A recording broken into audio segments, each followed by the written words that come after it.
I'm as vested and invested as any citizen who lives here and travels around here. I'm the chairman of the Traffic and Transportation Committee for the City of Charleston, and our roads do connect with county roads, state roads, and all that. So, you know, it's all part and parcel. It's interconnected. So I'm as invested as anybody. And then with CARTA operating in the Tri-County area, we need roads to operate on. Well, let me say this. I mean, clearly, as we sit here in 2016 in the Charleston County region, we need to make improvements and additions to public transit. We do. As chairman of CARTA, which is a job I'm honored to serve in, we have a system that is stable but needs growth, needs updating, and that takes support of a community in the forms of funding. And if we don't have a funding source, which currently we don't, then the system is stuck where it is. We operate the oldest bus fleet in America. It needs replacing. We can only serve so far because we can only afford so much gas, so much equipment, so many drivers. We need to make it more robust. We need to expand it, and that comes with a bottom line cost. That being said, the manner in which this half-cent sales tax has been rolled out, and it's something that I've supported from the get-go, not because I'm a big fan of taxing myself, but because if we don't raise the money within the county lines, it's not coming from anywhere. It's been uneven, and I think it's turned some people off, and we need to make sure that we get the message out there that if this money is voted on by the people of Charleston County and raised in the bounds of Charleston County, it will be spent in Charleston County for things that the people who voted for it want. 1/3 of it to public transit, green space, and then a prioritized road, both improvement and building program that makes some sense. How do the people ensure that those things happen? Well, I think they hold their publicly elected officials accountable. And if they don't do that, then you must change the game and change the people who are running the game. It has been a difficult process. I still am in favor of it, but look, you have people currently who are against the tax and for the tax for the same and opposite reasons. I mean, so we haven't done a good job of getting out and selling it, and that's unfortunate. I think the next 10 days you will see a push from people like me to say, listen, we need relief.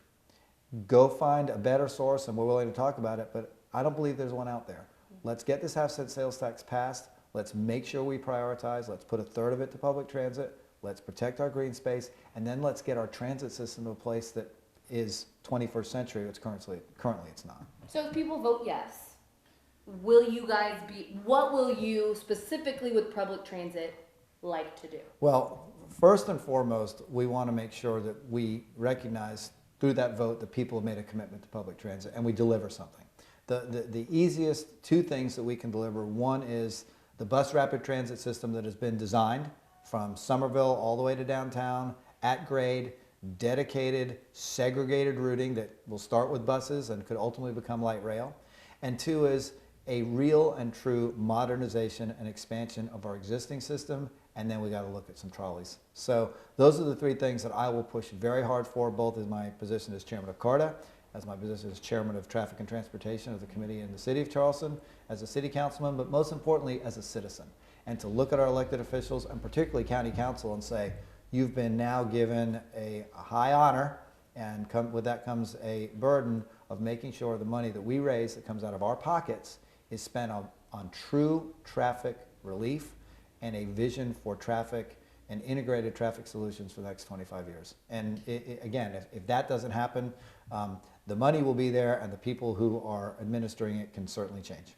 BRT is bus rapid transit, okay. And you see that the COG did a huge study, a really fantastic study, has laid out a route from Somerville all the way to Line Street, downtown Charleston, with 23 stops that will have a dedicated lane segregated from traffic so you can travel back and forward in that north-south corridor, the I-26 corridor, outside of currently existing traffic patterns. And it is a start to having segregated, dedicated mass transit. So for a time like this, with the fair happening, we all know 26, 78, all those are just crazy. Crazy. Let's think hypothetically, if that were to exist, what would it mean for a time like this when we're normally gridlocked on 26? Oh, it'd be fantastic. We could get you to the fair on time, to use the old line, right? Comfortably, efficiently, outside of traffic, it'd be fantastic. Awesome. And we're thinking about all the people who aren't even headed to the fair, coming to or from that are just doing it for work. They're probably so frustrated. Absolutely. The I-26 corridor is the living embodiment of the problems and frustrations that we have with transportation in the low country, and we have to do something. Now, if you buy into that being a true statement, the next question is, if we're going to do something, where's the money coming from?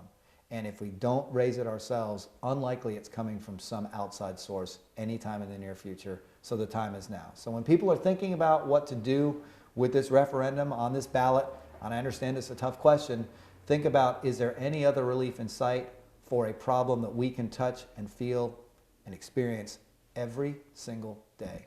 And if the answer to that is no, vote in favor of this half-cent sales tax, and then make the people who've told you what they're going to do with it, do it or change it.